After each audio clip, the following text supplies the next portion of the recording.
नमस्कार प्यारे विद्यार्थियों, आप सभी 9th क्लास के विद्यार्थी ध्यान दें कि अपना जो उपसर्ग प्रत्यय यानी शब्द निर्माण प्रक्रिया शुरू होती है उसमें जो सेकंड अपना ये वीडियो है, सेकंड क्लास जो है इस पे ध्यान से आपको समझना है।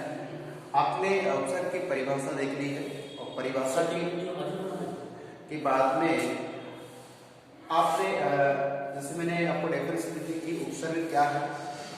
उपसर्ग के बाद में मैं जब अपना क्योंकि एग्जाम में जो क्वेश्चन आता है क्या आता है कि उपसर्ग किसे कहते हैं और जैसे दिए गए 4 उपसर्ग को देखकर आपसे नए शब्द बनवा सकते हैं। आपको ये सोचना है कि परिभाषा भी याद होनी चाहिए, परिभाषा याद रहेगी तो कोई भी एग्जाम्पल सॉल्व कर सकते हैं। तो इसमें दिया है कि जैसे परिभाषा आपको समझ में आ चुकी है कि वे शब्दांश जो किसी शब्द के पूर्व में या पहले लगकर उसका अर्थ बदल देते हैं, नया अर्थ कर देते हैं, वो आपका होता है उपसर्ग। अब यहाँ पे ये बात है कि हिंदी के हैं, संस्कृत के हैं, उर्दू के भी हैं, तो ये उपसर्ग जो है अब मेन बात अपनी आती है कि जो संस्कृत भाषा के जो उपसर्ग हैं वो लगभग 22 उपसर्ग माने गए हैं, ठीक है।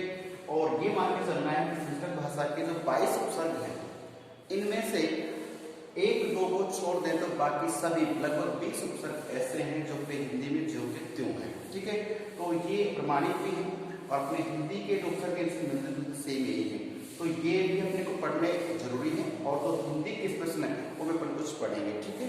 तो प्यारे विद्यार्थियों को करना ये है कि 2-3 चीजें समझनी है। मुझे यकीन है कि आपको उपसर्ग भरी बातें आते हैं, आप अच्छा कर पाते हैं, लेकिन कुछ चीजें समझनी है क्योंकि आगे जितने भी क्लास में होंगे 10th है या फिर 12th में भी या कहीं भी देखिए, क्योंकि जितने भी आपका जो पैराग्राफ बनता है सब बनता है उपसर्ग प्रत्यय से ही तो सब बनते हैं, सब निर्माण से सॉल्व होता है।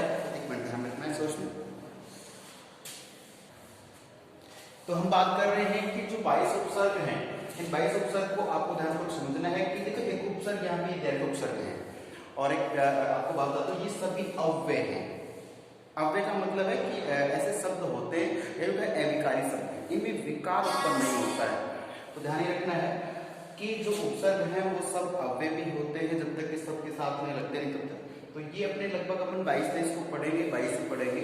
तो जितने आज मैं आपको बता दूं समझा तो ध्यानपूर्वक समझना है, आपको ध्यान रखना है।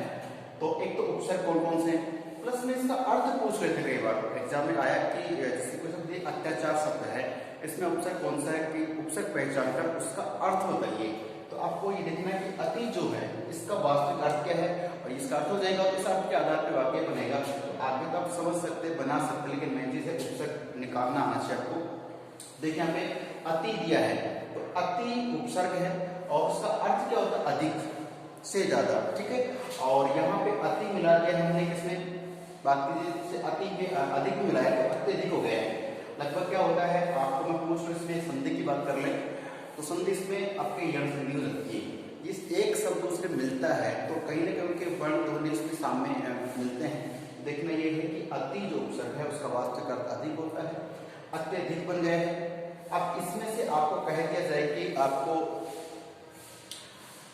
कौन सा इसमें उपसर्ग मिला हुआ है। तो पहले आपको एक शॉर्ट ट्रिक बताता हूँ, ध्यान रखना। जैसे एक शब्द अत्यधिक है ना, ये लिखा आपने अत्यधिक लिखा हुआ है।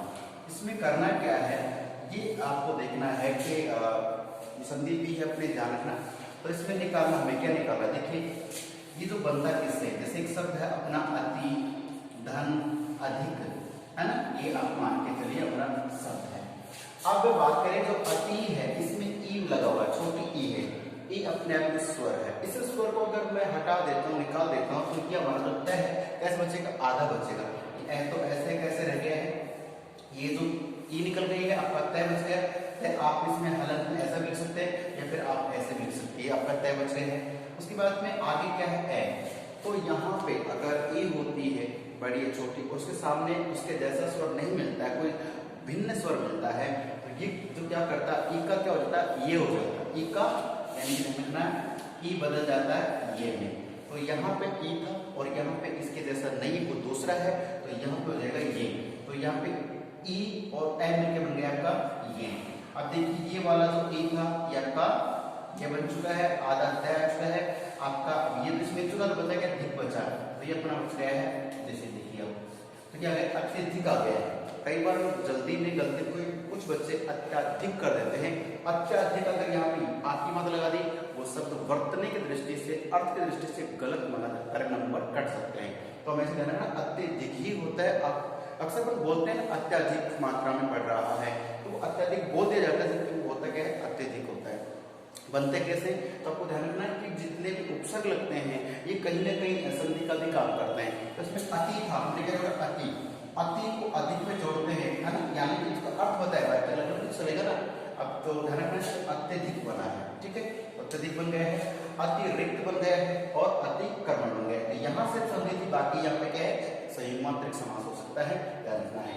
प्यारे ध्यान से आपको देखिए आगे अति के बाद में अधि, और जब आपकी लाइव क्लास होगी तो ध्यान रखिएगा मैं ये सभी जो उपसर्ग हैं आपको पूछने वाला हूँ, आपको क्रम वाइज याद होना चाहिए, ठीक है, लगभग वाइज आपको याद हो जाना चाहिए। अति, अधि, अपि, अनुस्वर से बात करेंगे। तो अधि, अधि का अर्थ था ऊपर या श्रेष्ठ, ठीक है, तो इसे अधिकार हो गए हैं, अधिभार हो गए हैं, ठीक है। अब बात करें इसके बाद इसमें आ गया अपना अनु, अनु का मतलब पीछे या समान होता है, तो अनु पीछे होता है, तो अनुज। अब मैं आपको थोड़ा अर्थ बता दूंगा कि आपको याद रह जाए। अनुज में आपको अनु तो क्या है, आपका उपसर्ग है, लेकिन जय शब्द है, मूल शब्द जय, इसमें प्रश्न आता है कि अनुज में मूल शब्द क्या है, तो जय। अब जय का अर्थ भी आना चाहिए, मूल शब्द वो तक का पर्सनल व्यक्तिगत स्वतंत्र अर्थ हो। तो जय का मतलब होता है जन्म लेने वाला। अभी देखो अनु यानी पीछे और जय यानी जन्म, पीछे जन्म लेने वाला, आपका जन्म हो चुका है, अब आपके बाद यानी कि किसी बच्चे का जन्म हो, उसके बाद उसका बहन या भाई जन्म लेता है, वो उसका अनुज कहलाता है, उसका छोटा भाई या बहन कहलाता है। तो ये अनुज शब्द जो बना है इसकी यही क्रिया है कि अनु, इसमें उपसर्ग जय मूल शब्द है, अनुज बन गए, अनुज को हम मानते हैं कि छोटा भाई अनुज कहलाता है, ठीक है, ये धरना। तो अनुज छोटा भाई हो गया है, और जैसे अग्रज वो बड़ा भाई होता है, ज्येष्ठ बड़ा भाई होता है। तो अनुज शब्द में अनु उपसर्ग है। कई बच्चे अनुज में उपसर्ग होती है, कई बच्चे क्या अनु को निकाल देंगे तो बचेगा क्या, बिल्कुल जय बचेगा, जय का मतलब जन्म लेने वाला, ठीक है। चलिए इसे क्या बोलते हैं, पंकज।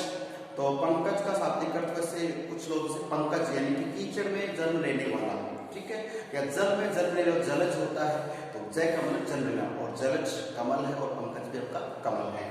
तो ध्यान अनुचर, अब अनु यानी पीछे पीछे और चरण चलने वाला आपका अनुचर, टीचर्स पढ़ा रहे हैं, आप उनका पीछे पीछे अनुकरण कर रहे हो, अनुकरण कर रहे हो, अनुचर बन रहे हो, अनुगामी बन रहे हो। तो प्यारे जाते आप उनको समझें और रटे नहीं, बनाने के देखिए अनु से अनुगामी, अनुकरण, अनुसरण बहुत से बन सकते हैं, बना सकते हैं। मुझे पूरा यकीन है कि सब देखने के बाद आप खुद भी ऐसे खूब सारे एग्जाम्पल बना लेंगे।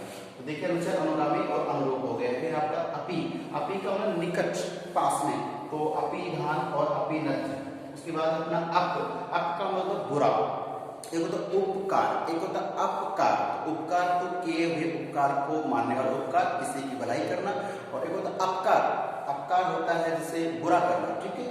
तो यहाँ पे अपकार, अब लगा दे, आप यानी बुरा होता है, तो अपव्यय, ये आपको नहीं करना है। मैं कह रहा हूं आपको अपव्यय नहीं करना। अपव्यय का मतलब होता है कि धन को बहुत अधिक मात्रा में व्यर्थ में खर्च करना। अभी लॉकडाउन तो नहीं है, बट घर पे रह रहे हो तो अनावश्यक पैसा खर्च नहीं करना है। घर बैठे आपको वीडियोस मिल रही है, बैठ के पढ़ना है, स्वास्थ्य का ध्यान रखना है। कोई बात है कि अपव्यय नहीं करना, बाहर वगैरह जाओगे कुछ हो गया, ऐसा खर्च होगा अनावश्यक, तो अनावश्यक खर्च करने को अपव्यय कहा जाता है। अपमान, ये तो किसी करना ही नहीं अपने को। उसके बाद है अपहरण, ठीक है। अव की बात करें तो अव का मतलब नीचे, ठीक है ना, अवमानना शब्द आपने सुना होगा, तो अव नीचे, इसका होता है अवशेष, अवशेष यानी बच गए, शेष है अवकाश, मिल गए ना आपको, काफी अच्छा है ना। चलिए उसके बाद है अवनत, अवनत एक होता है उन्नति, एक अवनत है ना, तो ध्यान रखना कम होना, उन्नति नहीं होना, प्रोग्रेस नहीं होना।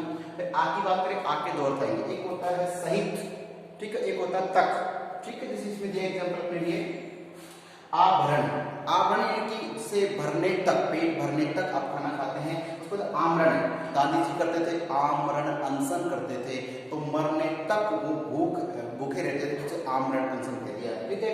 उसके बाद है आप जैसे अपना है ये आजन्म, आजन्म, तो आजन्म का मतलब देखने वाली बात ये है, आजन्म जन्म तक, जन्म भर की बात करते हैं। इसमें फिर अपना आता है उत्त, उत्त में ध्यान रखना है, उत्त संस्कृत भाषा में उत्त भी चलेगा, उत्त का मतलब होता है ऊपर, ठीक है। जैसे उत्कर्ष, आप पढ़ाई लिखाई करके अच्छे कर्म करके एक अच्छा नाम कमाते हैं, उत्कर्ष की तरफ जा रहे, ऊपर की तरफ जा रहे, श्रेष्ठता की तरफ जा रहे हैं, तो उसका श्रेष्ठ भी होता है, ऊपर भी होता है, श्रेष्ठ, अच्छा। उत्कर्ष हो गया है। उत्थान, आप सब पढ़ रहे हो, अपना स्वास्थ्य का ध्यान रख रहे हो, तो क्या कर रहे हो, उत्थान कर रहे हो, आगे की तरफ बढ़ना, उत्तर बढ़ना, उत्थान होता है, और एक पतन होता है जो आपको बिल्कुल नहीं सोचना है। एक उत्पन्न होना। चलिए उसके बाद अपना उप, तो उप का मतलब हो गया है निकट और छोटा। उसमें देखिए उपनाम, लगभग सबके उपनाम भी होते हैं, स्कूल में आपका डस्ट में नाम अलग है, घर कुछ बनना मतलब उपनाम, दूसरा जरूरी है। फिर आप उपाधि से प्राप्त करने की, और एक होता है उपदेश, किसी को भी हम उपदेश देते हैं, संदेश देते हैं, ज्ञान देते हैं, बात वो है। प्यारे विद्यार्थी, मैं चाहता हूं कि जितने भी उपसर्ग आप यहाँ देख रहे हैं, सुन रहे हैं, समझ रहे हैं, पढ़ रहे हैं, इन्हें रटने का प्रयास नहीं करें। एक बार इनको बस एक बार आप ध्यान बुक से रिवाइज पढ़ लीजिए, और एग्जाम्पल आपके सामने है, इन्हीं में से पूछा जाता है। तो अब जो लाइव क्लास होगी उस लाइव क्लास में आपसे ये पूछा जा सकता है, और मैंने कहते हैं कि आपको अति से 4 शब्द बनाने पड़ेंगे, ठीक है। तो प्लीज कोई डाउट हो तो पूछना, नहीं तो इस टॉपिक को एज ए बोर्ड के हिसाब से आपको पढ़ना, ठीक है। तो फिर मिलते हैं नेक्स्ट क्लास में, तब तक के लिए नमस्कार, धन्यवाद, स्वस्थ रहिए और खुश रहिए।